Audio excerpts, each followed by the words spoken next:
And I'm very proud of it, that Christian Aid was one of the first international development organizations that started to talk about climate change, because we defined it as a social justice issue. It is the people who had the least responsibility for it that are suffering most. And that became the core of our message. And we got the churches on board. It's a podcast called Walk, Talk, Listen. An attempt to connect people and make this world a bit better by sharing opinions and experiences based on the belief that everyone's perspective is true, albeit partial. My name is Maurice Blom, and I would like to welcome you to yet another episode of Walk, Talk, Listen.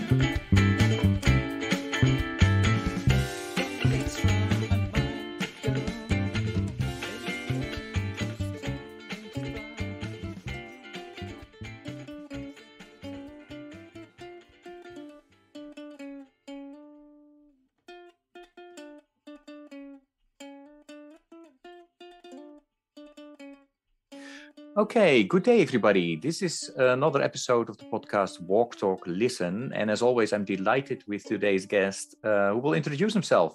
Paul, please go ahead.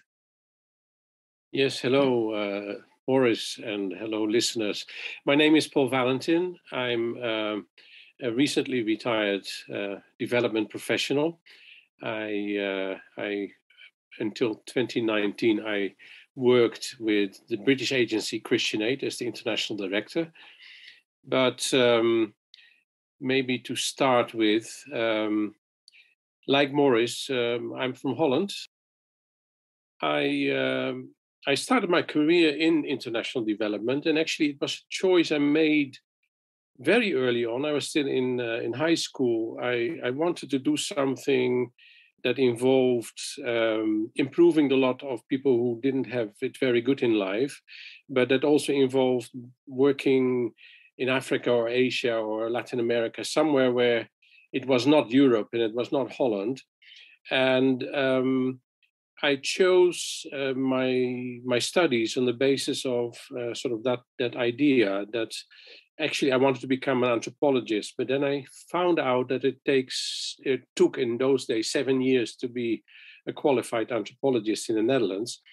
And I chose tropical agriculture instead, because there was a 3.5-year course that I could do, and that would qualify me as a tropical agriculturist. And I was quite attracted by that idea.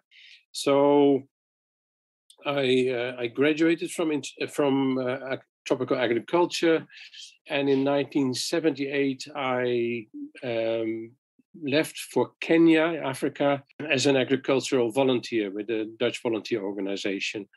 And I worked as an agricultural advisor in settlement schemes that were set up shortly after independence in Kenya. And I did that for 3.5 years, had the time of my life. I really enjoyed it. Worked directly with farmers, learned a lot, was exposed to a lot of different situations, had my own issues with, I did everything by motorbike, and I had quite a serious motorbike accident. But anyway, I got over that. And so I had 3.5 years of a wonderful time in Kenya. And then when it came to renewing my contract, I wanted to continue this kind of work, but I also felt like, look, this is great to do, but it gives me a lot of satisfaction, but it ultimately doesn't change anything, because these farmers were at the receiving end of very inadequate government services, and they were suffering structural poverty. And although I could help them improve their harvest, and I could help them gain a better price for some of their products, I couldn't change the system around them. And I felt like if I go again as a volunteer, I want to work in a different setting. And that I put it to the organization that sent me out. And I said, look, I'd love to have a second contract, but send me somewhere where what I do leads more to structural change. And they said, well, we just have this new program that works with NGOs, and it was kind of a term I was hardly familiar with at the time, non-governmental organizations. And they worked in those days in Peru and in the Philippines with non-governmental organizations. Elsewhere, it was always with the government. And I said, yes, okay, I'll sign up for that. And then they said, well, if you want to go to Peru, you have to be ready in 2 weeks' time. And I said, no, I can't do that. I had a hard time leaving Kenya. Shortly before I left, my house burned down in Kenya, and it was quite traumatic. And I felt like, no, I shouldn't go straight into a new situation. I need to get Kenya out of my system first.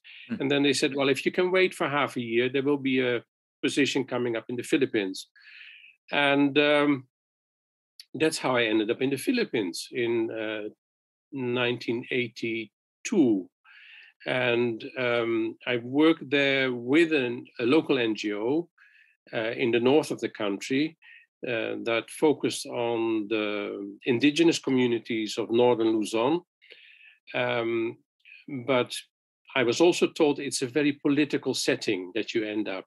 And that was not an understatement, because within no time, I had figured out that the entire area where we worked was a rebel-held territory, where the indigenous people were basically in an uprising against the Marcos regime.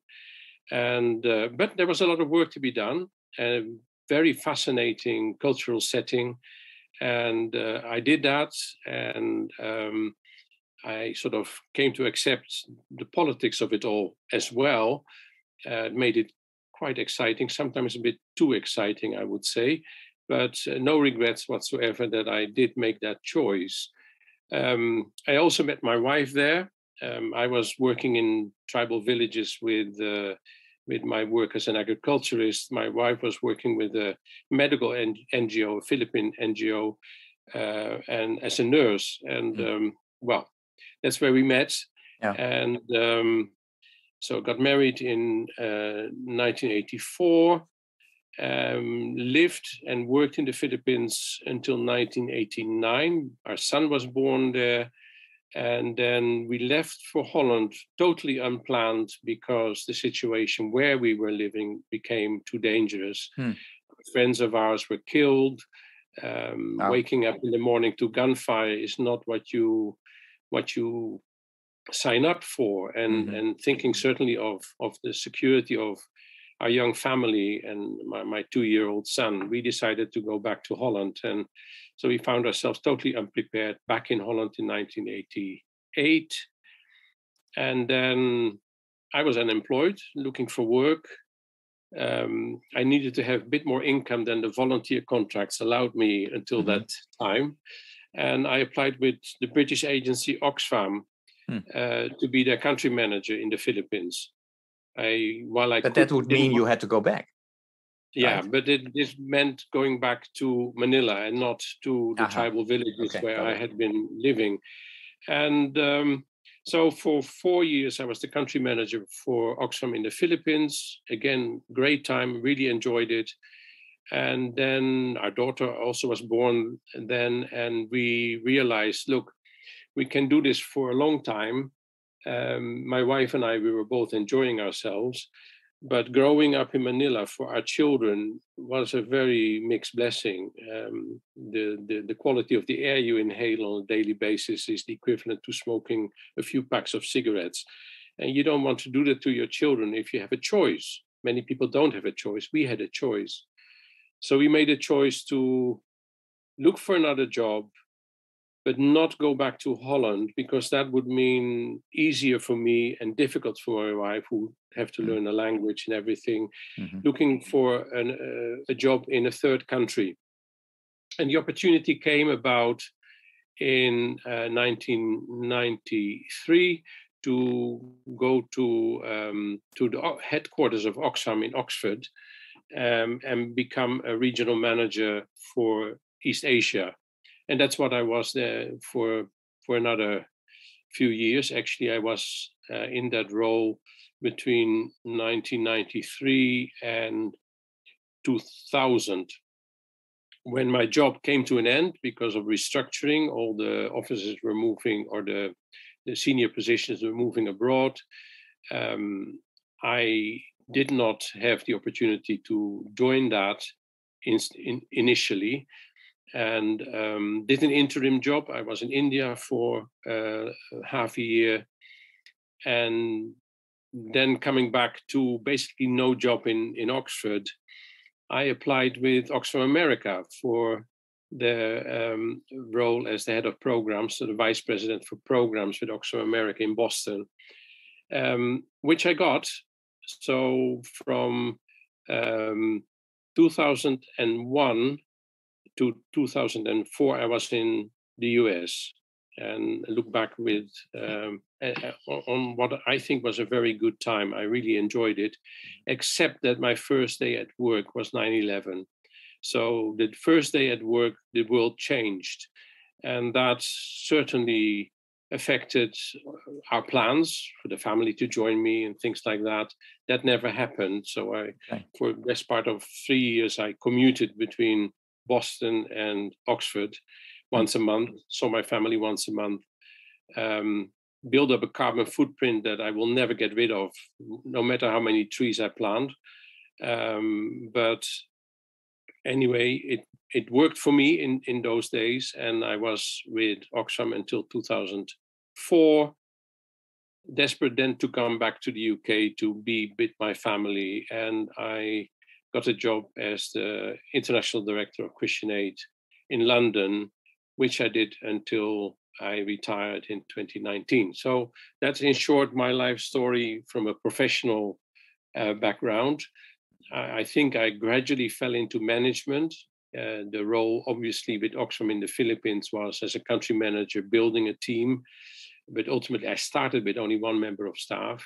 I left and I had a dozen staff. And then I became the regional manager, and that meant managing country programs at a distance all over Southeast Asia. And actually discovering that it's something I really enjoy, managing and working with people. And that has subsequently been my career, was in senior management in a non-governmental organization. So that in short is it. Yeah. My retirement was unplanned. I became quite ill and I had to stop working. Thankfully, my health is back to a decent level. And I'm currently looking at what is there for me to do without really taking on a job. And I have some possibilities opening up for me in the near future.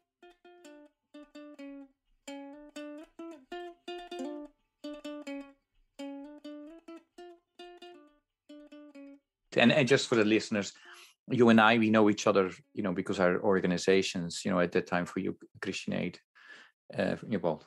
listeners know I work for CWS. We had this partnership going, and that's how we, started to work together, and also our friendship developed, which I really appreciate. Paul, I would like to, you were talking about retirement. If you had time probably to look back at, all those different experiences and everything you've done. So if you have to pick, something that you're proud of, what would you mention? I am proud of the fact that I have been able to work with young professionals who subsequently became leaders in their own right, many of whom are currently in senior positions in national and international NGOs. I'm certainly not claiming that was my doing, because I think they did it because they had the talent and the capacity. But I'm very proud that I played a role in at a time in their life that they had to also decide what to do next, and that I worked with them in those days, and that they have subsequently developed themselves into good leaders and senior leaders as well. That I certainly take pride in. The other thing I would say is what I learned from the very first job until the last job that I did is that if you're in development work, if you're into sort of charity work, as they say here in Britain, there's always the temptation to do things for people. There's the temptation to give people things that they need and give yourself the illusion that you've therefore helped them. My lesson in life is that you're only successful if by working with people you enhance their agency, so they become actors in their own lives, that they have the confidence, and in some instances overcome incredible barriers to develop that ability to seize hold of their own destiny. But it is development without that kind of a vision, I think, is empty. There is a role for that, and it's called welfare, and it is where people really are totally without resources and totally without hope. But if you want to work with people on a slightly longer and more sustainable basis, you have to work with them on what barriers keep them from developing into that individual that has inherent rights, inherent abilities to take control. And whether that is someone with a severe disability, or someone born into poverty, or someone from an outcast background in India, I think that doesn't matter. Ethnicity, race, sexuality, all those things help define that individual, but that doesn't mean that they are therefore determined to be a victim, or determined to be passive, or determined to be a recipient of aid. They can be actors in their own development.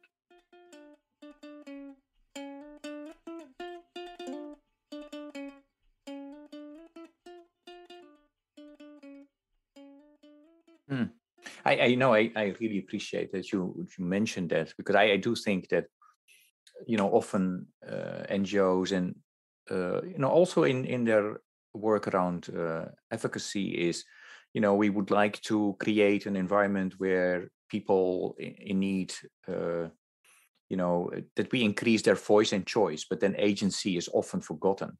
It's not being worked on. So I totally agree with you there. I do want to piggyback on actually something you said around your, flying back and forth when you were working in the States and your carbon footprint. And then you also mentioned sustainability. While we are talking, it started last week and this week and then next week as well is COP26 in Glasgow, yes, close to where you live. Well, relatively close to, from my point of view, here in the States. What do you hope will happen at COP26? I know that Christian Aid and other organizations that you worked for have always been very vocal around, climate change and the Paris Declaration, etc. So, can you share? Yeah, well, I need to fight my own pessimism here, because I observe what's going on in Glasgow at the moment, and the lofty statements being made, including by people who don't believe, I think, in really making profound changes. But looking back, I have to be an optimist, because we've seen systems shift and we have seen governments shift. And we have to be optimists, because the alternative is pretty grim, really. I think the world has a chance to make a U-turn very last minute. It will not be brought about because of the leadership shown by countries that have traditionally been seen as taking a lead. It will be because of citizen actions. It will be because we discover the power we have as consumers. It will be because of the way that our pensions are invested. It will be because we look at our children, and now I'm proud to say my grandchildren, in the eyes, and I wish for them that they have a future where there is a world out there that is beautiful, that is worth protecting, that is absolutely worth fighting for. But yeah, in my darker moments, I'm less of an optimist now. I'm really quite pessimistic. If you see countries like Australia fighting tooth and nail against changing anything in the way they do business. Until recently, thankfully now in the US, there's a change of direction, but under Trump, certainly a total abandonment of leadership and going actually in the opposite direction. It is a careful balance that we have to build collectively across borders, because a change of government, and actually the main problem I think is that we are all caught in election cycles which are short term, which means that politicians will ultimately always go for short-term solutions, while we need to look at long-term solutions here. So until politicians are held accountable by the next generations and the generations to come, I think we are up against great odds.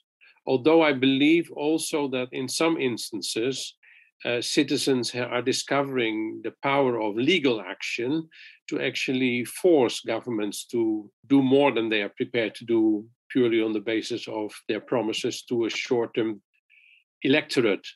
And we've seen that in a number of countries, that governments have to tighten up the rules and have to come within closer, sharper targets on climate change, because in the courts they have lost out. And this, I think, is very much people doing it on behalf of future generations.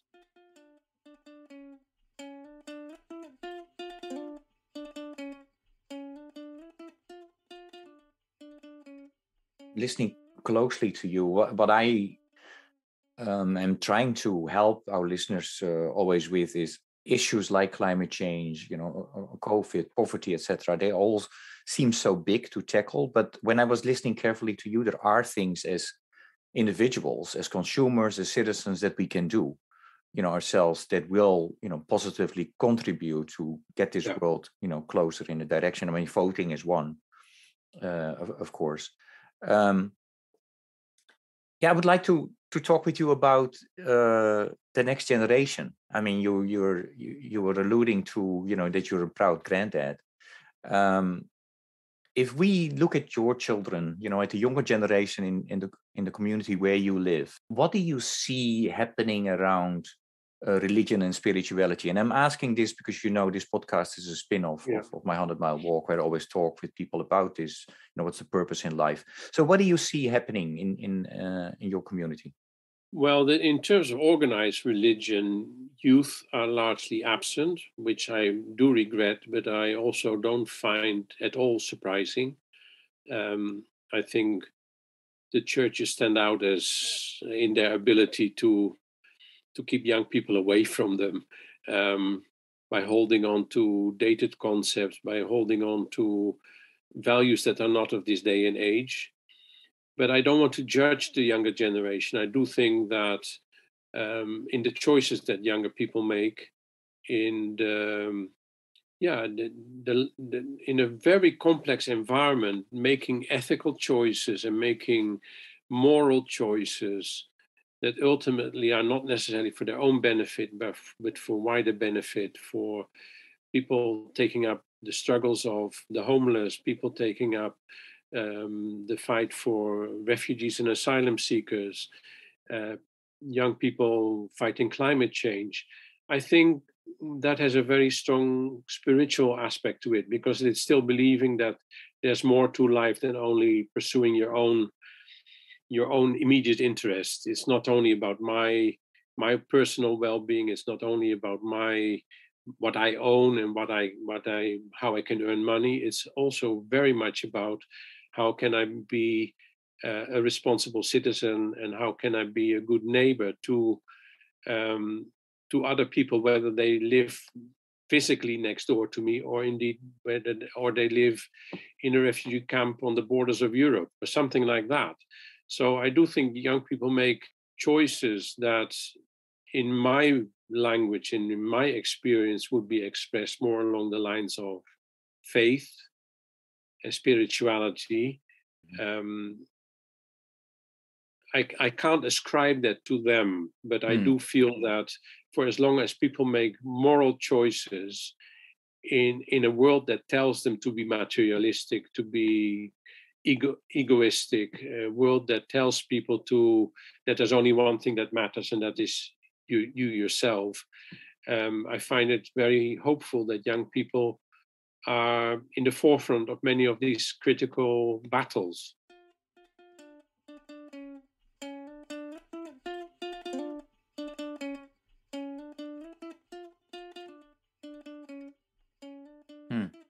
Yeah, both of us, we've worked for what are considered to be faith-based organizations. You worked for Christian Aid, I worked for Church World Service. But you also worked for Oxfam, which has a different background. Yeah, what is, according to you, are there any differences between the faith-based organizations or the more secular NGOs? Yeah, can you give your observations around that? Well, the differences are not as stark as people would want them to be, because ultimately in an organization like Oxfam, you would meet a lot of people who are also driven by their own beliefs. Some are committed Christians or committed Muslims, or they believe that they're not on this earth to do well for themselves, but actually to serve others. So you'd find that in secular organizations as well as faith-based organizations. What I particularly liked and really fully enjoyed when I was working for Christian Aid as a Christian organization is that it allows you to tap into a different discourse. For example, when we started to talk about climate change in Christian Aid, we first did the theology. We first looked at it sort of what would be the foundations for us talking about this. And then you find yourself being able to root yourself in very deep and ancient spiritual traditions, which also came to the conclusion that we have to look after our environment as stewards and not as sort of exploiters. Again, I feel that an organization like Oxfam or a secular organization can also do it, but the added value of looking at the spiritual aspects of climate change, or we did it with tax and tax avoidance.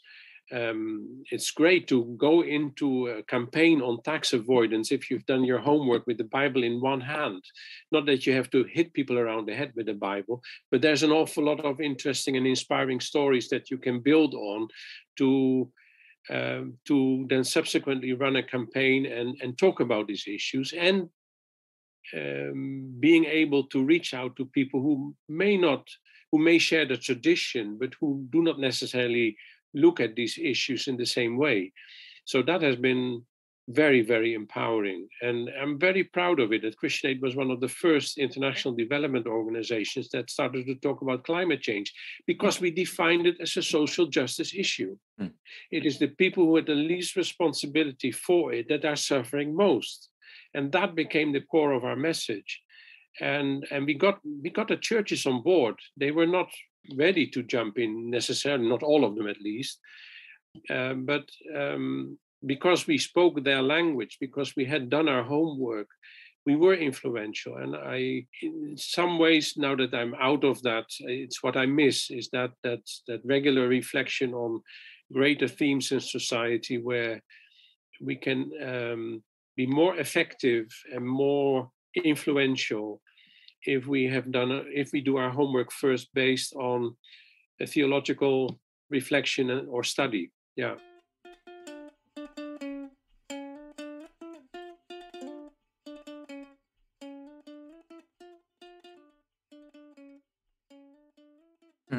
Trying to bring a couple of topics together is when you speak about, because we spoke the language, when because what I understood from you, okay, you see that the younger generation is not necessarily attracted to institutionalized religion.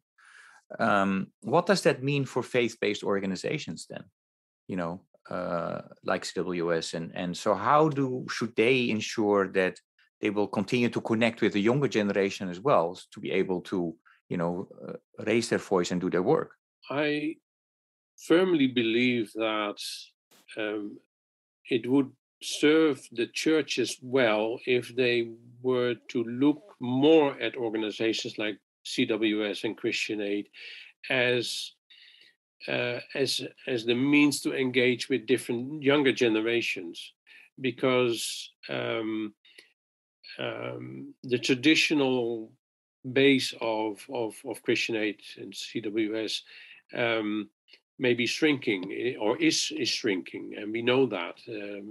Church attendance is in decline. Organized religion is certainly in decline in the Western world, but I think we have it within our gift to use a more modern language and to link with people. If you want to make the link between faith and the struggles that people find themselves in, the solidarity that offers, the worldview that can be enriched by that. I'm not saying that CWS and Christian Aid should take it upon themselves to revitalize the mainstream Protestant churches. I don't think that would be a rather arrogant assumption, but I do feel that working more closely together would potentially give them new entry points with younger people, younger generations. I may be a bit naively optimistic there, but I think that would be they would be well advised to look in that direction more. To be honest, also, I think that for the life of the churches and the social engagement of churches in Great Britain, particularly the smaller denominations, which did not have the luxury of large offices with lots of staff, they looked at organizations like Christian Aid as sort of a lifesaver, because they provided content to sort of seasonal appropriate messaging, etc. But when it comes to it, unfortunately, the churches make narrow choices on the basis of how can we keep our flock together. It's not about how do we widen out to others, how do we reach out, build bridges. It is still trying to steer the flock into the pews within their own churches. And I mean, that's a declining game, honestly. And I am a great believer in ecumenical collaboration and looking beyond the boundaries of a congregation, beyond the boundaries of a denomination, but actually to do things in a more inclusive way. Oh, that's really helpful for my organization. We celebrate our 75th anniversary this year, and there's a lot of reflection going on. And one topic is, of course, how do you connect in a better way with the younger generation? Another topic for us to look at, if we are doing well or not, how should we do better, is around racial justice. And so, Paul, I would like to ask you a question around that. So if you look at the NGO sector as a whole, and I know it's difficult to generalize, you have to be careful with that, but I'm still going to ask you the question. How do you think the NGO sector has done around racial justice, and how is it doing at present? Oh, it's a tough one. I was worried that you would ask the question, because I don't think I have an easy answer to it. I think on balance, you'd find the majority of NGOs, and certainly the majority of people working in NGOs, acting with the best of intentions, and certainly around racial justice. But we, and I would include myself in that, have failed to adequately internalize what it means to be on the receiving end of racial injustice. Particularly where we are predominantly white, historically predominantly male.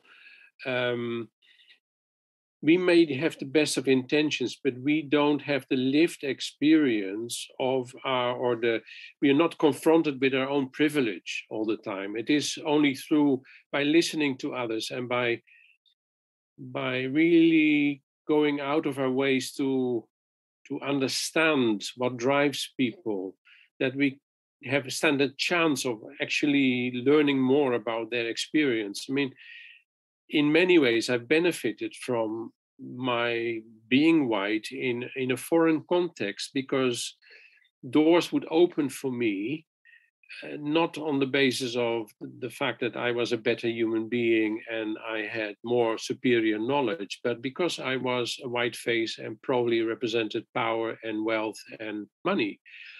It's not very comfortable to remind yourself of that, but I keep telling, and certainly when I was working, I kept telling that to people.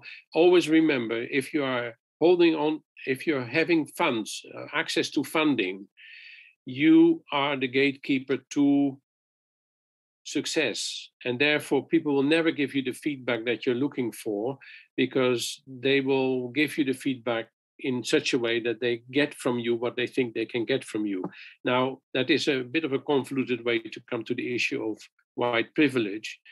But I do think that certainly in our sector, that is an area where there's a lot of blindness, that we think we are doing well because people tell us that we are doing well. But they will not tell us where we are failing, because that would then become an obstacle in the path to achieving their desired outcomes. To change it slightly, I've, of course, only at a distance witnessed all the Black Lives Matters issues in the United States, and having lived in the US for 3 years, I feel very strongly attached to things going on there. But similar struggles are taking place in this country. And I know there is a pushback, a strong pushback also in this country against this woke notion. But until we realize, and people like myself, until we realize that I can walk down the street and people look at me as just another white bloke, an elderly white bloke. But walking down that same street, there may be a young black man who is looked at as people automatically have an assumption about what he stands for, or unspoken, the fear that he might be a mugger, or it might be someone out to get my money, or worse, which is totally wrong. But we need to recognize that the whole of society is totally entrenched with that kind of thinking. The judicial system is biased against certain people because of their ethnicity, because of their race.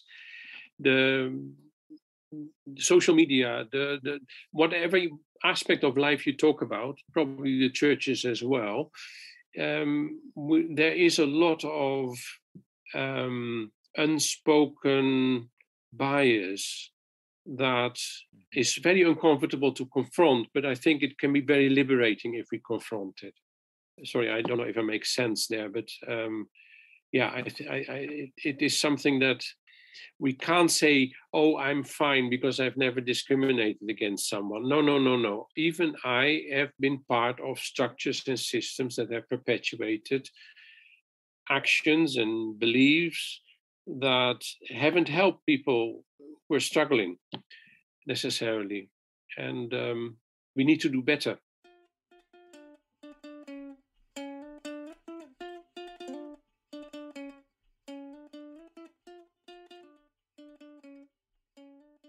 No, thanks for that. But what if you then would have, a piece of advice for, NGOs like mine? What should we start doing in a better way? And one thing is, being aware, listening. What else in the way we work, right? So in Christian Aid, I've tried to make a bit of a change there, but it must. I left before that could really bear any fruit. But we use the term partnership very lightly. We always talk how we work in partnership with people. And I said, well, back to the earlier conversation about if we are the ones to define partnership and we seek affirmation of that, we probably get it because people will tell us exactly what we want to hear.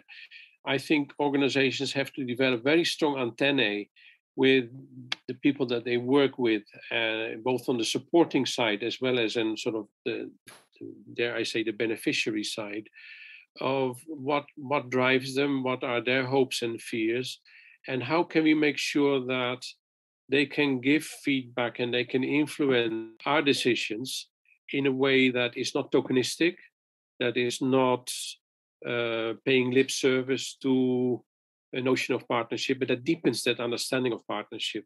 If people are given the opportunity to provide feedback in a way that does not jeopardize their future sustainability or something like that, it works. We worked a lot with the humanitarian standards issue around what can people expect when we come to their assistance. And I've learned from that even the most disempowered victim of a disaster is capable of expressing what they need, but we may need to remove a lot of obstacles and we may need to provide a lot of different means by which they can express that. So if we rely on an emailed questionnaire to our partner saying, what do you think about our partnership, then you're not doing a good job. But if you're really investing time and effort in listening, that I think would help us to ultimately become more sensitive to real needs.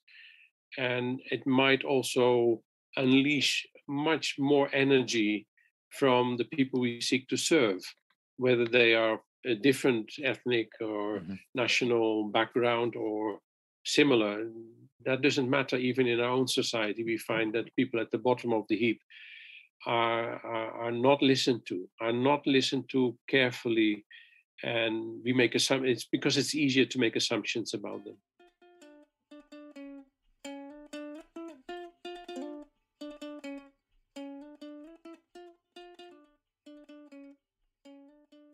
I've one question as a follow-up for you, Paul, is that if I listen to you carefully and how then NGOs should interact with in the context that they work and the people that they work with, it seems to me that then that will also have implications for the organizational structure and the processes, within how they work. To be more concrete, it seems to me then, and I'm reading a lot about this lately, that the pyramid structure, will not work. That you also have to look at, much more self-management within organizations, and became famous because of this buitenzorg in the Netherlands way of doing healthcare systems, where there was much more power given to the nurses themselves. So what are your thoughts there? Yeah, I agree with you that sort of this one of the biggest blockages is this pyramid that we all have in our heads, sort of that the decision is all ending up at the summit of the pyramid, and at the bottom, the closer you get to the bottom, the less power you have. In my own experience, and what I've been trying to achieve is getting decision making more as close as possible to the point of impact. So where possible, bring it close to the point of impact, which in my work meant looking at empowerment and not just a bit of tokenism here, but serious decision making power devolved down the pyramid. But that can only happen in an organization where accountability is celebrated, where accountability is meaningful, where accountability applies to all levels, not just at the sort of the implementing level, but accountability also applies to the senior level. And then gradually you may see a transformation away from a pyramid towards interlocking circles and overlapping circles. And we worked quite hard with a group of like-minded people in Christian Aid on what we call the global partnership. I think we were too far ahead of where the organization was prepared to go. And in the end, we failed to get our governance on board, because for them it was, we are held accountable by the laws of this country. We are held to account legally. And it was too threatening to think of letting go of some of that power. And it is not easy to do that, given the legal frameworks within which organizations have to operate. So I don't have any easy answers to offer, but it's an important step to, first of all, this notion of decision making close to the point of impact. That is true in healthcare. That's true in development. It's about strong lines of accountability with multiple directions, not just in one way. Accountability towards stakeholders and accountability towards sort of the legal side of governance, but also accountability to employees, and showing that you mean business. Then hopefully over time we can find ways to work within legal frameworks without the fear of the moment we let go of a bit of power, we've lost control. We've lost control over everything, and therefore we are in breach of our legal responsibilities to be good governors of the resources that are entrusted to us. It's not an easy one, but I wish more organizations struggled with it a bit more openly, because I see a swing in the opposite direction of reconcentration of power, and it's wrong. I think it's profoundly wrong. Yeah.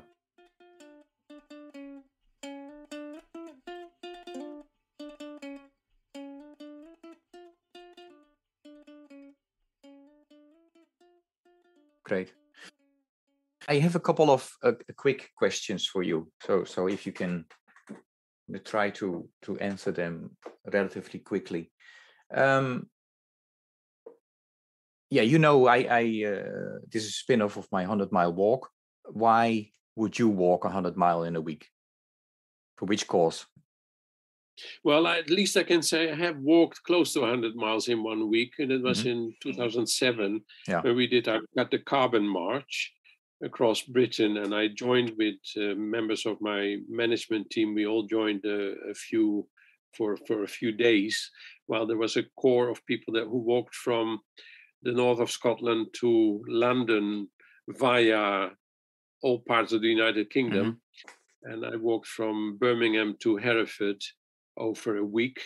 And that was for climate change, but that was walking with others. You get good conversations going when you're walking with others. Yeah.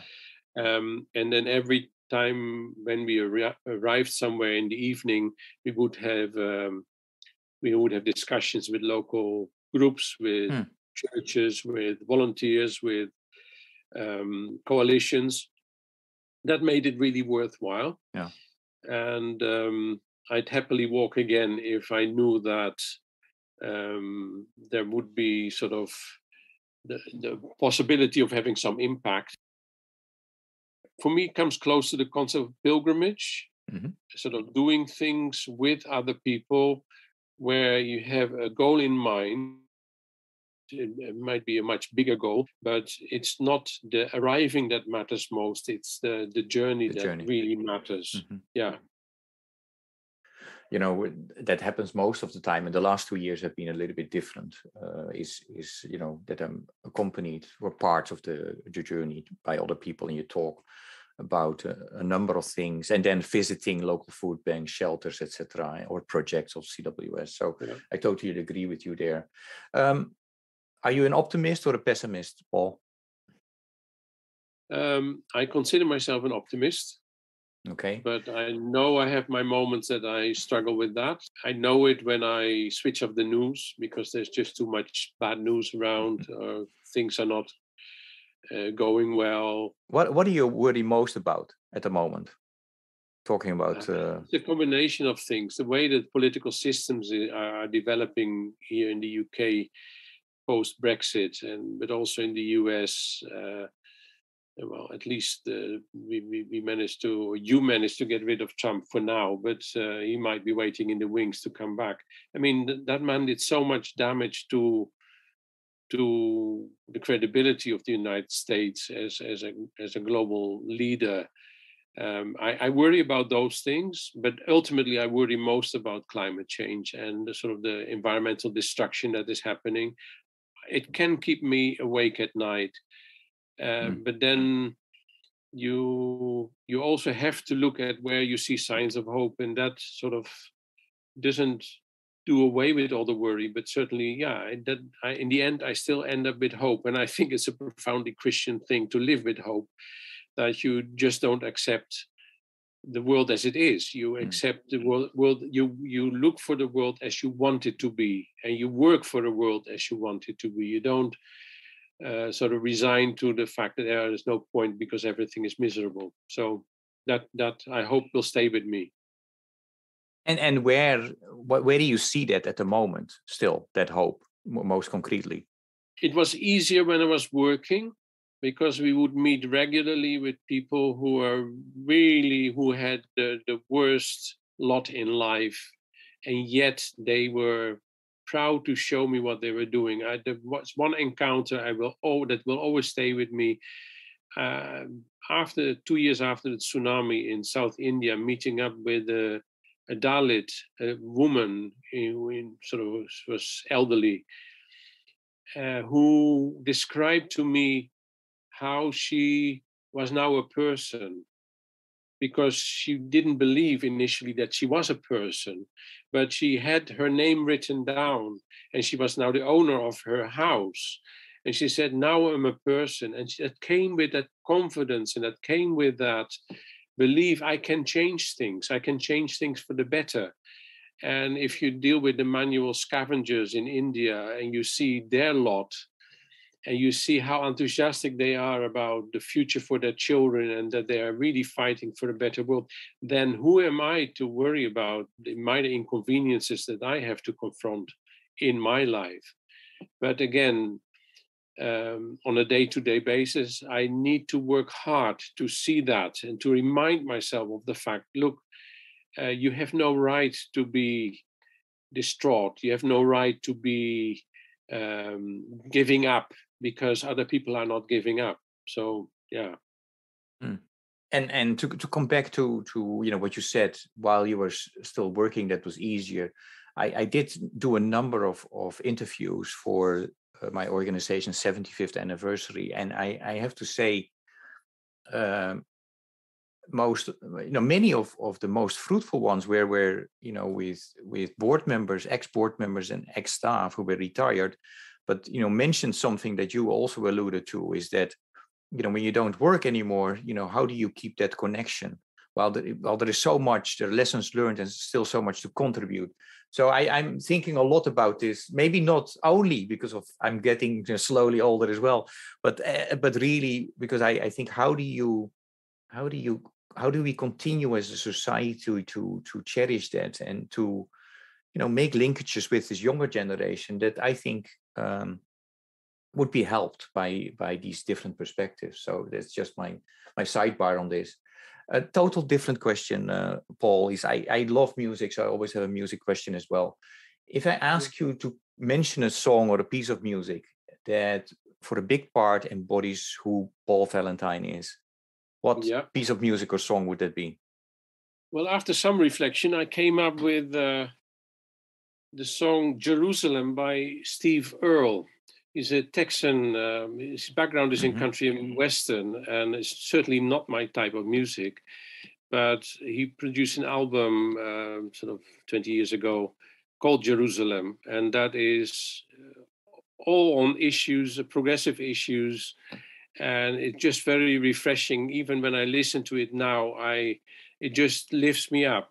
And this song Jerusalem, I think, summarizes in many, many ways what I feel I stand for and what I would fight for, and a feeling that I believe I share with a lot of other people. So that one, if you don't know it, listen to it. You probably get it the moment that you hear that.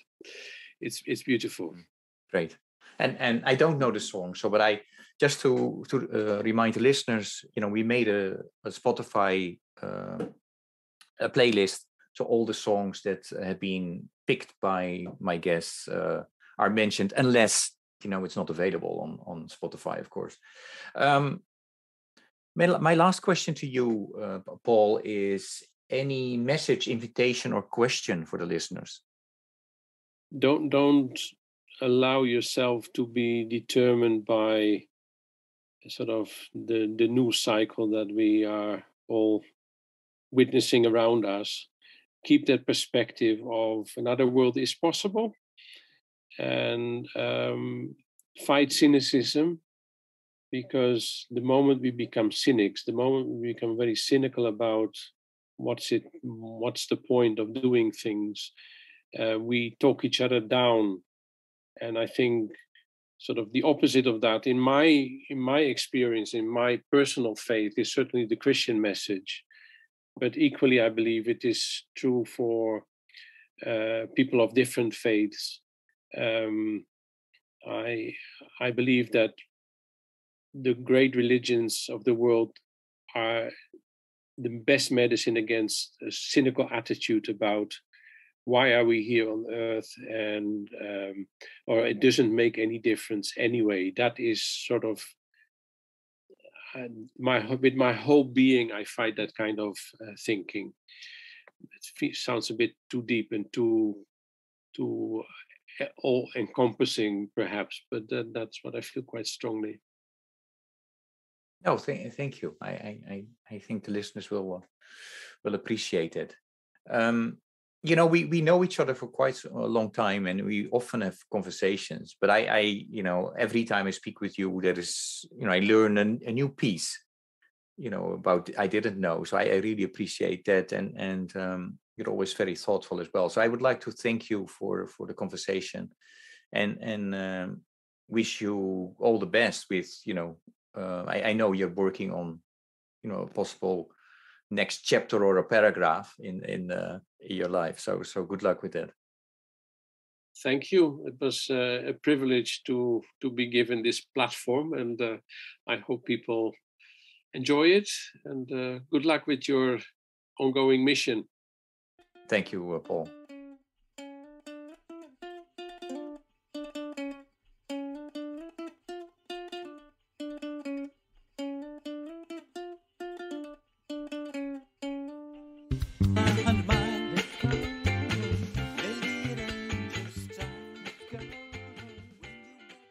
Thank you for listening to Walk, Talk, Listen.